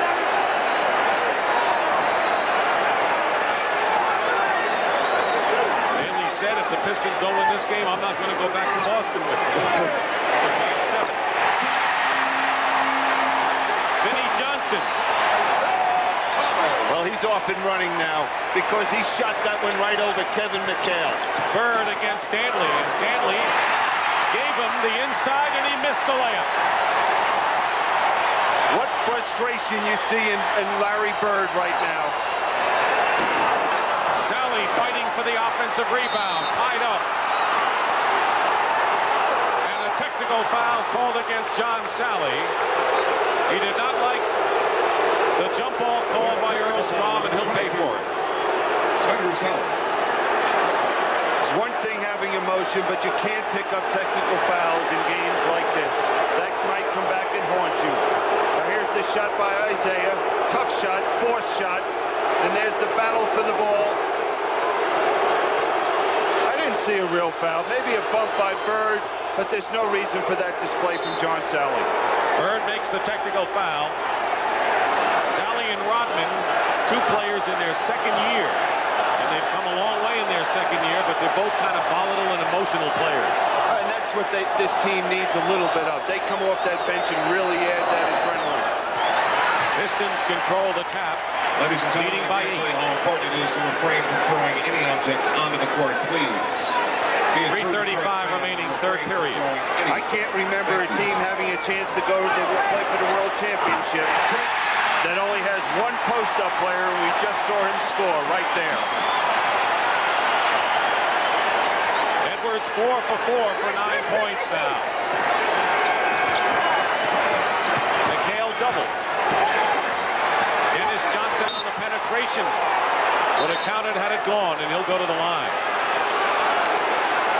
So Edwards playing another impact game, 4th of this series. This is the worst playoff shooting the Celtics have experienced since Larry Bird joined the team. You really can see age catching up with the Celtics. Artis Gilmore, talking about age, is coming to the ballgame, replacing Mark Akers. Billy, let me ask you, with the Celtics on the brink here in 6 games and the Lakers forced to go 7 in 2 series, are we about to see the changing of the guard in the NBA? Oh, I think we're seeing it if you just go back to the first series where we saw how many 5-game sets that we have going to the wire. Right here, Detroit had to beat Washington that way. And it's just been a battle for everybody, and parity is here to stay in the NBA. Vinnie Johnson, red hot. You can talk about great players in this league, but when Vinnie Johnson gets in that zone, there's no player any more dominant offensively. Gilmore will draw the foul inside. Vinnie Johnson has hit 7 of his last 8 shots and has 16 points. Now look at Vinnie Johnson. He's just coming around screen after screen, and when he gets it, you know where it's going, right down in the hole. And this is right after a game in which he was shut out.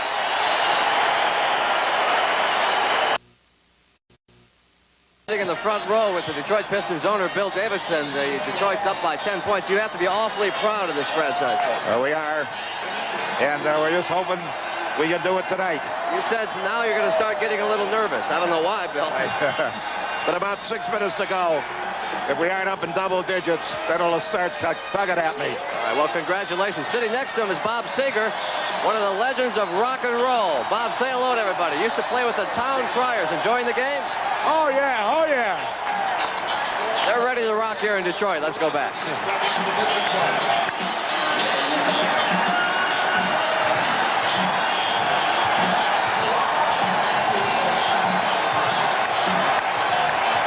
There's the shooting story, and overall in the game, Detroit is 54%. That's just below their best game effort, which was in the opening game of the series, and the Celtics continue to languish. Detroit leading by 10, matching their biggest lead. Gilmore is on the line, out there for the Celtics. Dennis Johnson and Jim Paxson in the backcourt up front. Gilmore, Larry Bird, and Kevin McHale. Detroit has Vinnie Johnson and Isaiah Thomas in the backcourt. James Edwards, John Sally, and Dennis Rodman up front. They've got their running team in there. 1 out of 2 for Arden. Detroit will come down, milk it as long as they can with Vinnie Johnson coming off the baseline screens. Sally setting a screen. Paxson shadowing Vinnie Johnson. 7 on the shot clock. Open is Vinnie Johnson. Bad guy to keep open. How does Paxson leave Vinnie Johnson, the guy that's lighting it up? He was with him, body to body, until there were 4 seconds to go on the shot clock. And he went over to give some defensive help. He has to stay home with Johnson. Vinnie Johnson has hit 8 of his last 9. 18 points. McHale. Bird the rebound. Blocked by Sally. Paxson. New clock, Boston. McHale swoops in. Kevin McHale now with 22 points is the game's high score. They just keep hanging in there. It's the offensive rebounds that have been keeping the Celtics in this ball game. Minute 40 remaining, third period. Pistons led by 2 at the half. They're up by 9 right here. Off the screen, Johnson goes right by McHale. Sally, foul.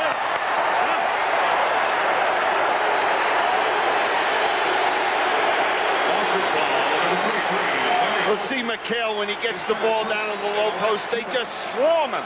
3 Pistons around him. There's the missed shot, but watch John Sally again. That's his 3rd block shot in this period. And 5th in the ball game.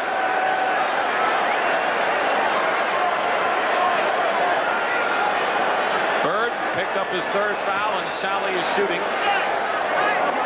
I think a lot of people wondered about Isaiah Thomas after last year making that mistake in Game 5, throwing the ball away. And I watch him now, and you always hope that someone learns from defeat or a bad experience, that they're able to gain something positive out of it. And Isaiah Thomas is showing that. He's showing that leadership. When do they need him offensively? When should he make the pass? He's doing it all for this Piston ball club. Dirk Benefield replaces Kevin McHale. Lojas is in there. So it's Gilmore, Lojas, and Bird. Who expected to see that kind of front court on Benefield and Paxson in the 3rd quarter of this important game? I think Casey Jones had to go to it because of fatigue. Gilmore misses the hook. Sally the rebound. Celtics trying to just stay afloat with Robert Parrish out of action. Played just 5.5 minutes tonight and was out with a bruised knee. Do you know how frustrating it is for Casey Jones? He has no buttons to press. Edwards ball away. And the Celtics are in a 3-on-2 break. Benefield, he's got some quickness, called for the offensive foul. And what I mean, Casey Jones, the Celtics can't change their personality. Whereas Chuck Daly can get a quick team in, a strong physical team up front, he has so many more weapons. And he's using them very well, I might add. Once again, the Celtics starters are outscoring the Detroit starters, but no contest when it comes to the men off the Pines. Detroit has had a huge edge. Thomas, Lojas the rebound. 34 seconds and running to go as Bird can't control the pass from Benefield.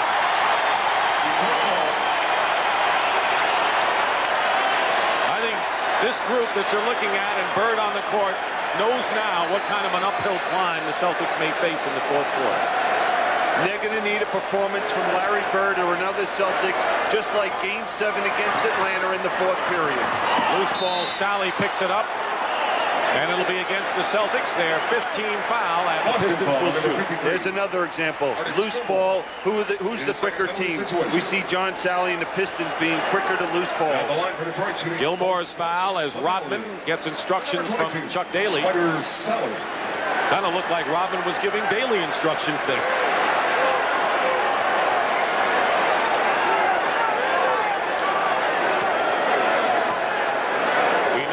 The Mavericks and the Lakers, who duel tomorrow in Game 7 on CBS at 3:30, are watching these 2 teams and forming impressions in case they have a chance to meet, which they hope they meet, the winner. Oh, contrasting styles. We see, for the most part here, a very physical, slow-tempo ball game with these two teams, whereas out in L.A., we'll see them getting up and down that court. Biggest lead of the game for the Pistons, and it couldn't come at a better time with the final seconds of the third period. Paxson throws it away to Rodman. Picked up by Paxson. Bird tried to get it in there. The crowd's going wild as the third quarter comes to an end. And you can see Bill Laimbeer wants it. Pistons 75, Celtics 63, and we'll return to the Silverdome after this message and a word from your local station. CBS Sports coverage of the NBA playoffs continues at the Silverdome. Dick Stockton and Bill Cunningham, and what is Chuck Daly thinking about? More important, what do you think he told his team after three? Well, what he told his team is, hey, you guys, we have a chance to make history. And what we got to do is come out. If you think you played hard in the first three periods, now we got to go after them.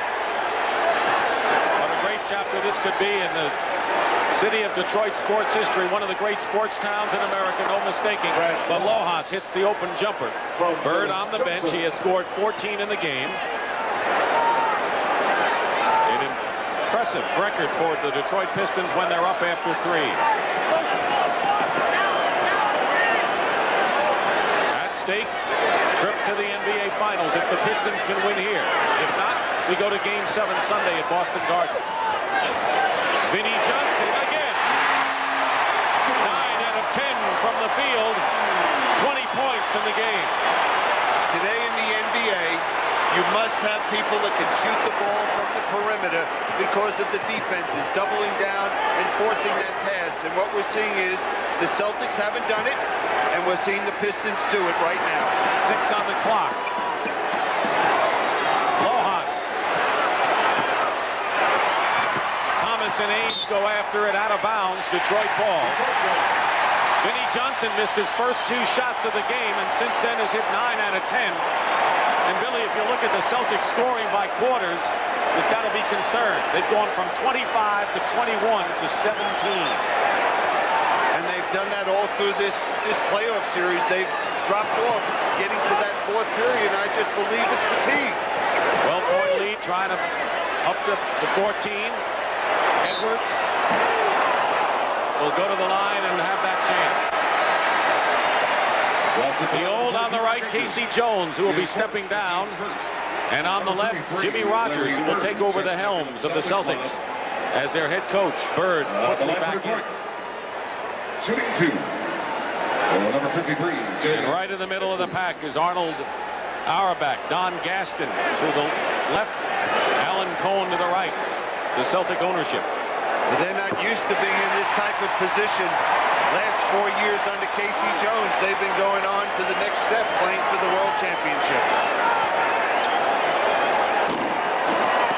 And coming in, they seem to have a great chance to get to the finals and maybe give the Lakers a good fight.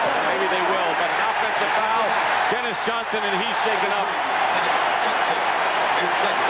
Isaiah Thomas is over there to make sure he's all right, and Vinnie Johnson and Isaiah Thomas help him up.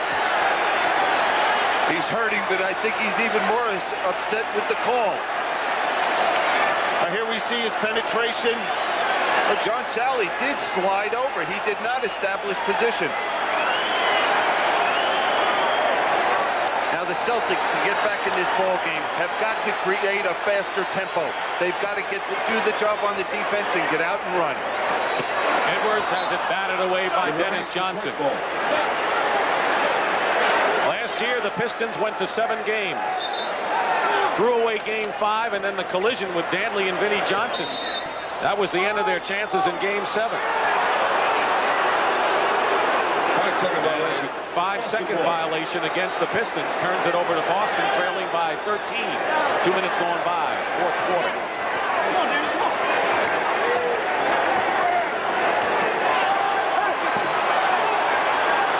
Dennis Johnson off the mark, and the Celtics are hardly fluid with their passing right now. They just look like a tired basketball team out there. There's no legs. Dennis Johnson on that last shot never left the floor on the jump shot.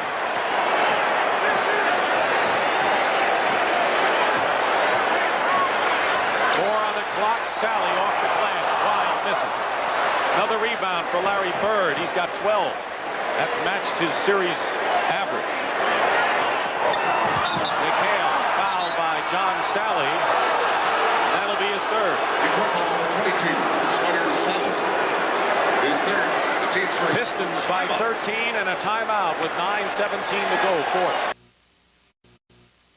At halftime, the Pistons were up by 2. Now they're up by 13, and here's why. Look at the rousing shooting percentage differential, and throughout the entire game and series, Detroit has had a huge advantage with their men coming off the bench.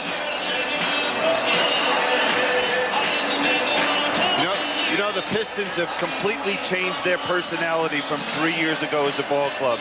Known as an offensive club, as you can see right there, what they averaged during the course of the 1986 playoffs. And see where they are right now. It's just hard to believe, and I think a few reasons. Number one, they've learned what it takes to win. Number two, a trade by Jack McCluskey, getting Adrian Dantley for Tripucka and Benson, and of course Rick Mahorn up in the front. They became a physical, more determined defensive ball club. And here's an original, a Motown original, Stevie Wonder, here in the crowd tonight. 38,912 here at the Silverdome, the third largest playoff crowd in history. You won't be able to hold them back if they hold their lead against Boston. Not only that, but the Pistons have held their opposition to under 100 points in 9 of their last 11, and will do it again tonight. It's hard to believe they've been able to hold the Celtics, the best shooting team from the field this year in the NBA, to only one game where they've scored over 100 points. That was a double overtime affair in game number 2. Edwards over Lohan. 12 points for James Edwards. We see the two young players, Akers and Lohaus, trying to play the post defense against Edwards. There's where they miss Robert Parrish more than anything. That experience, knowing how to use your body, force people out on the court. 14-point lead, biggest of the game for the Pistons. 8:45 remaining.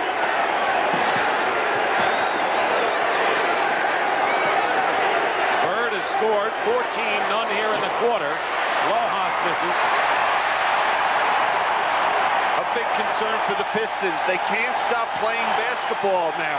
If you remember last year in Milwaukee in the 7th game against the Celtics were down by 7 points with 4 minutes to play and came back and won that ball game. Tension is everywhere. And we saw in that turnover, that's the kind of things you can do to let a team back in the ball game.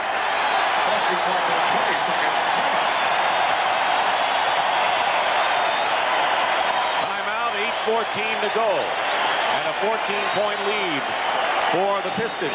Tomorrow, third round action in the Kemper Open comes your way on CBS Sports at 1:30 Eastern Time. Followed by Game 7, Mavericks and Lakers. Home court has been the deciding factor in this series. And they played excellent basketball there 2 games ago in the Forum. And I'm sure Pat Riley feels that's the way they have to play to win that series and move on to the finals. And John McLeod's got to keep his fingers crossed that that team comes out mentally tough. And if they're not, they're going to get beat by the Lakers. And who will the winner face?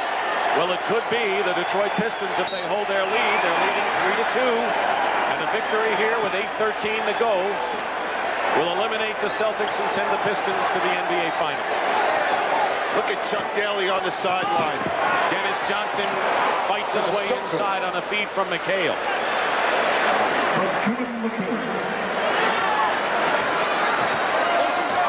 The lead is 12. Pistons turned it over the last time. 8 on the shot clock.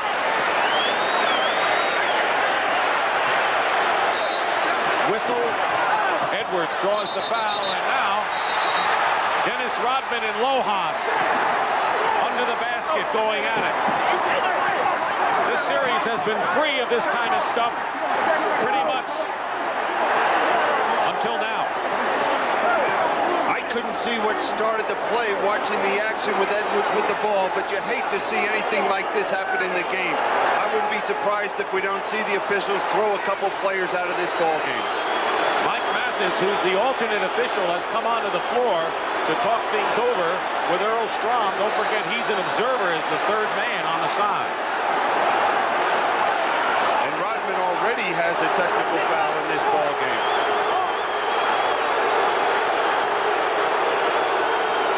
Photographers are on the floor. So far, they've kept the fans away. And this is the most non-player personnel that I've seen on the court. I guess they're not used to games like this in Detroit. They don't know that the people are supposed to stay off the court.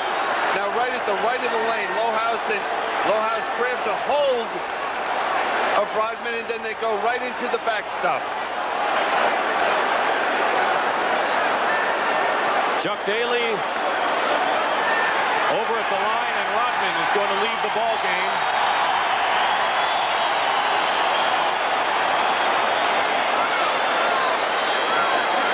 You hate to see something like that happen during the course of a game, but I think the officials made a statement right there. They're not going to tolerate anything like that, and if it does happen, you're out of the game. Brad Lohaus will also leave. Thrown out for fighting, and Lohaus is escorted off the court.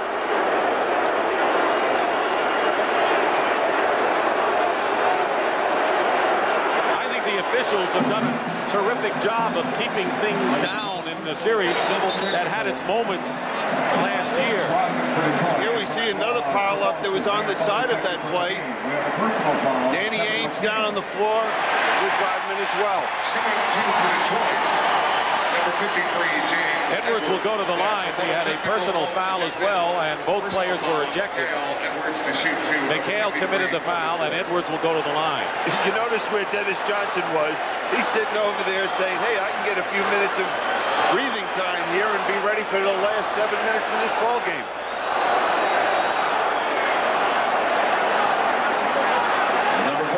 Pistons have a 12-point lead. And this last 7 minutes and 40 seconds is going to be the toughest 7:40 they've played ever. Yeah, the Celtics have to make their move within the next 2-3 minutes. If they don't come back here and just get something going, show some aggressiveness defensively, more so than offensively, they're in trouble. Mark Akers joins the regulars of Ainge, Dennis Johnson, McHale, and Bird. Dantley is in there with Edwards and Sally, with Rodman gone. 14-point lead, 7.5 to play. Bird. He got time. Those shots normally went for Bird this year. 3-on-2. Blocked.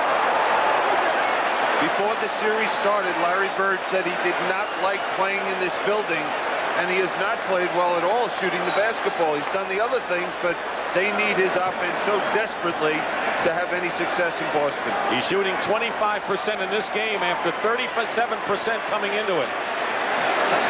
Dantley.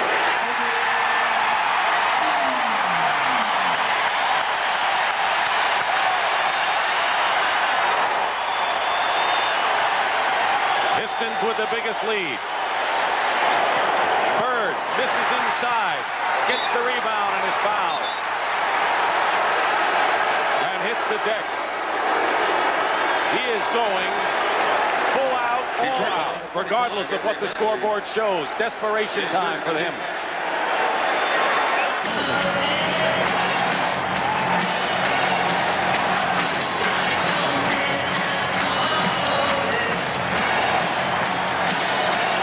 Pistons are 6:55 away from a trip to the NBA Finals for the first time in their history. In Billy Cunningham, we had Rodman and Lohaus thrown out for fighting.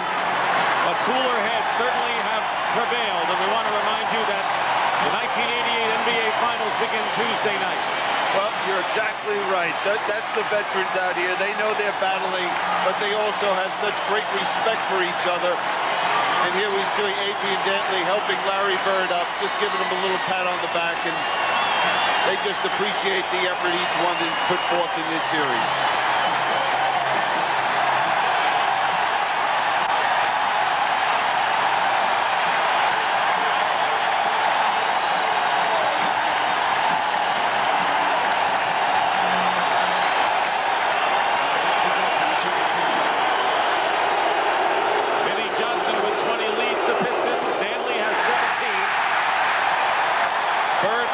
free throw.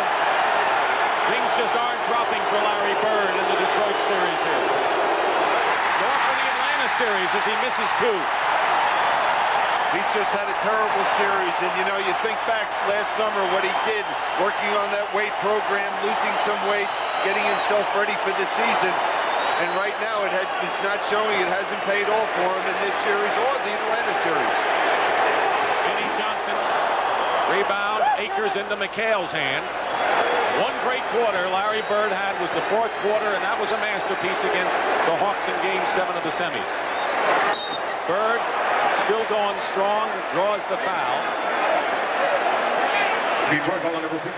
James Edwards, 5th foul for Edwards, who has scored 14 points off the bench. Now, one of the problems the Celtics have right now, being down at this point, they don't have the quickness at the guard position to go pick you up full court. They might look to go to some trapping situations, full court or half court, to try and create a turnover or 2. Fact is, Billy, they don't have the team they want out there. Robert Parrish out for the game. They've got Reggie Lewis and Mark Akers. That's not the people they want at this time in this kind of a crunch game. Oh, no question about that. But again, Casey Jones has no options. Danley going to the hoop, lays it in. Notice that Thomas and Laimbeer continue to look up at the clock. We're halfway through this 4th period.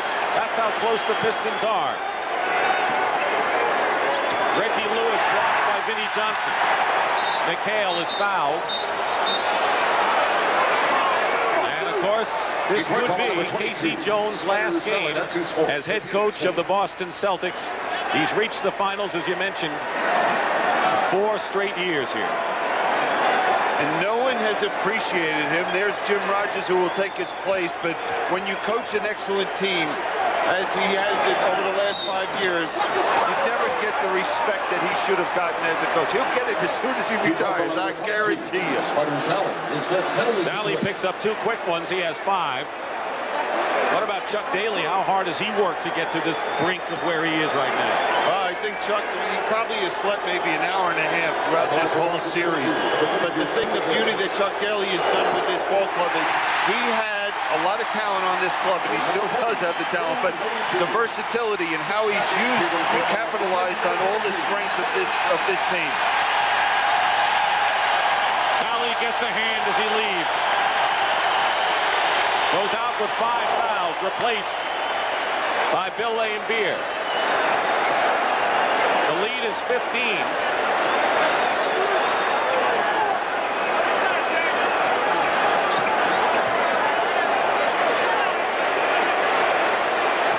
Danley.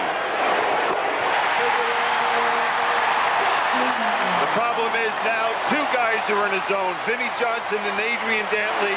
You just can't stop both. 88-71, McHale clobbered inside.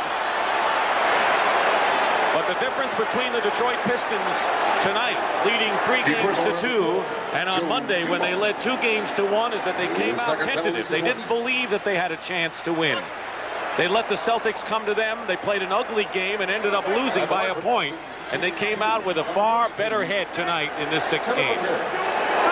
Just came out. They were mentally prepared to do whatever was necessary to win this ball game. Quite a contrast between what the Atlanta Hawks did when they had a chance in the last series.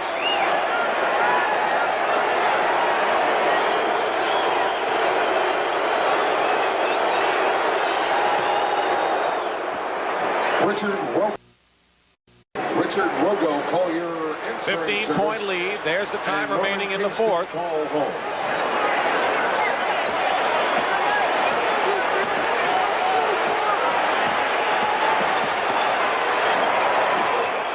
Danley misses Laimbeer. New clock.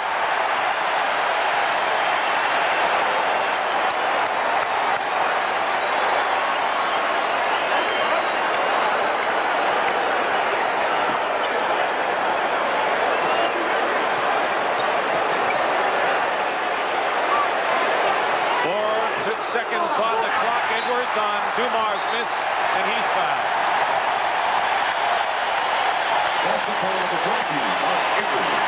Now it's just a matter of time for the Pistons. They're not going to be denied. And the line for Detroit shooting 2. Number 53, James Edwards. That's Dennis Rodman sitting in the locker room cheering his team on. Checks back into the Celtics lineup. Akers picking up his 5th foul. He goes out, Gilmore in. One free throw for Edwards, who has 15. His best game of the series.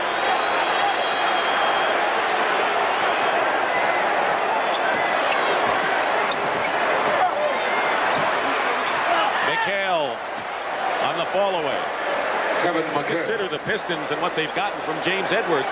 We mentioned they had William Bedford, then Darryl Dawkins. How many teams get a chance to get 3 different backup centers and then click the way they did with Edwards? Yeah, and you have to give that credit to Jack McCluskey, making that decision and just pursuing that player, because he just felt that if he didn't work out, hey, we still have the nucleus of our ball club.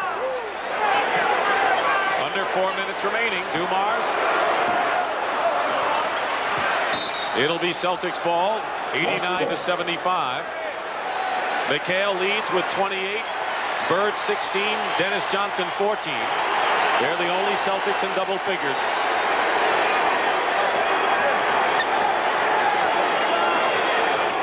Reggie Lewis in a crowd. Basket will count and a foul. And the Celtics now are 12 down. And Chuck Daly doesn't act like he's on the brink of winning anything. Chuck won't relax until this game is all over. Penalty situation. Reggie Lewis shoots 1. Reggie Lewis.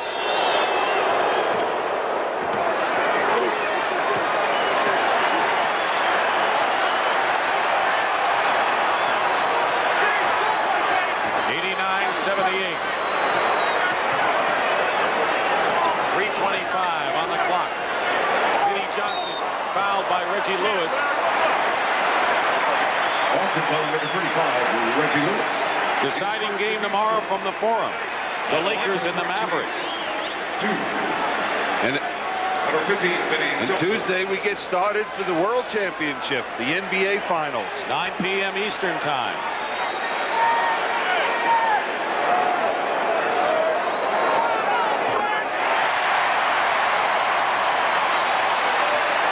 In the 7th game, as we told you earlier last year, Vinnie Johnson and Adrian Dantley collided.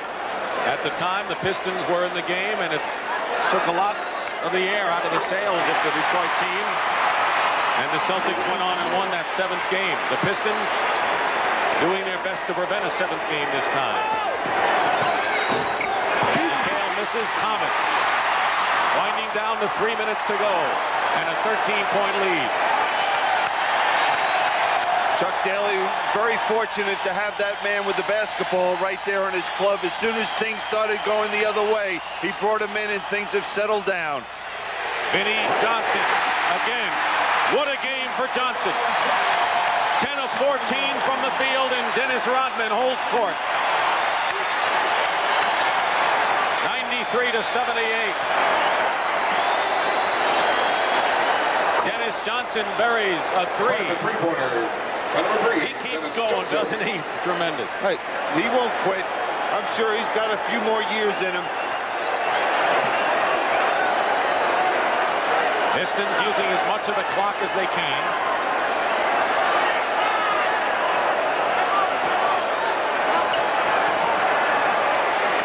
Vinnie Johnson again. Lambeer saves it, and a new 24. Now the big thing for Chuck Daly after this game is to enjoy it, but also making sure that his players don't feel they've achieved anything by getting this far. Dantley blocked by Gilmore. Rebound by Reggie Lewis. Boy, this crowd has erupted already tonight. I don't know how much more they can erupt. McHale with a runner, and it's 93-83, and they've cut it down to 10. It was 17. Celtics still clawing and fighting. 30 for McHale. I would be surprised if we didn't see anything else. Thomas. Gilmore, the rebound, with 1:24 to go and a chance to cut it to 8 or less. McHale gets the basket and a foul. And now the Pistons and their crowd are subdued. It's a 93-85 game. And a timeout called, and the Celtics can cut it down some more. You know, Billy, it's almost as if no matter what Detroit does, the Celtics will always remind them that we're right with you. Don't ever forget it. And even now, in what should be Detroit's glory in winning an Eastern Conference title, the Celtics can come within 7 points and really keep the heat on with 1:17 to go. It reminds me of one story. 1967, when I played in Philadelphia against the Celtics. Bill Russell, we're winning by 25 points. Luke Jackson going in for a layup and Russell chasing him down, trying to block the shot with a matter of seconds left in the ball game. He didn't believe what the scoreboard was, and that's what the Celtics have been about since that era. Celtics have outscored the Pistons 14-5 since the Pistons established their biggest lead of 17. Number 32, Kevin McHale. McHale will be on the line to shoot one with 1:17 to go. Pistons already in the penalty, and the next foul for the Celtics will put them into the penalty. There's the timeout story. Kevin makes the free throw, and there's pressure by the Celtics full court. You rarely see it. They got no choice, though. 93-86. Vinnie Johnson, now Lane Beer. Edwards to Danley. Blocked by Gilmore, and here come the Celtics. They can cut it to 5 or less. Dennis Johnson misses a 3, and Lane Beer to Thomas. Under a minute to play. Goes to the hoop and is fouled by Dennis Johnson with 50 seconds to go. Smart move by Isaiah Thomas, taking the ball to the basket. He had that 2-on-1 situation. Dennis Johnson had no choice. Imagine what the reaction would have been if Dennis Johnson hit that 3. Yeah, especially when we felt that this game really was over a few minutes ago, but they've hung in there. Fred Roberts has replaced Larry Bird, who goes out with 16 points. McHale goes out. And the white flag has been thrown in by Casey Jones. Are you surprised at these moves right now, Bill? Yeah, with Isaiah missing that foul shot that doesn't keep him in there. If anything can happen at this point in the season, there's only 50 seconds more. What the heck? Let the players play it out. The bench is in for Boston. Gilmore lays it in with 40 seconds to go, and it's a 6-point game. From Reggie Lewis. And we talked about Casey Jones leaving and retiring. I wouldn't be surprised to see this be the last game in Artis Gilmore's career. Well, the Celtics are going to go out like champions. Make no mistake about it. Roberts the rebound, but hail to the new Eastern Conference Kings, the Detroit Pistons, finally. 31 years it took them.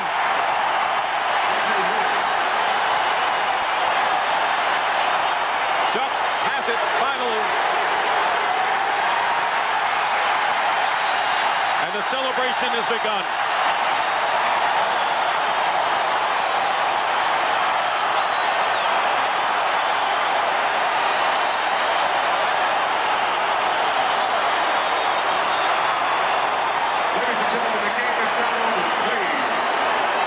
The court is littered with cameramen and other people, fans getting on there. We still have 3 seconds remaining, and now the players are trying to tell the cameramen to leave, and the Celtics starters and those not playing are leaving the floor now.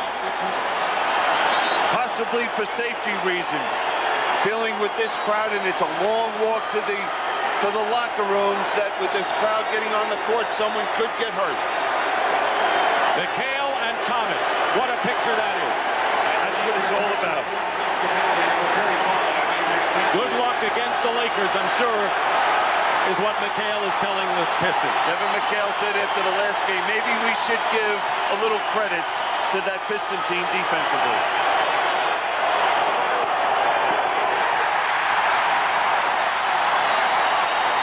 Maybe among the best defensive efforts we've seen in the playoffs in a long time, Bill. And now they're going to have to gear themselves up for a different opponent, a quicker opponent, either Dallas or LA. The game's over. Detroit wins.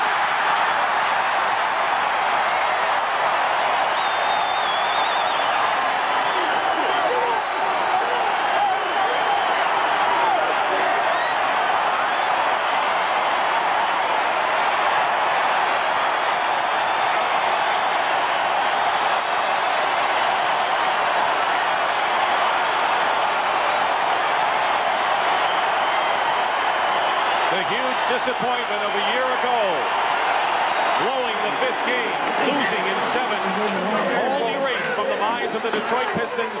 They have finally etched the Boston Celtics from their minds. Jack McCloskey, the general manager, and Chuck Daly and his staff. 95-90, the final score.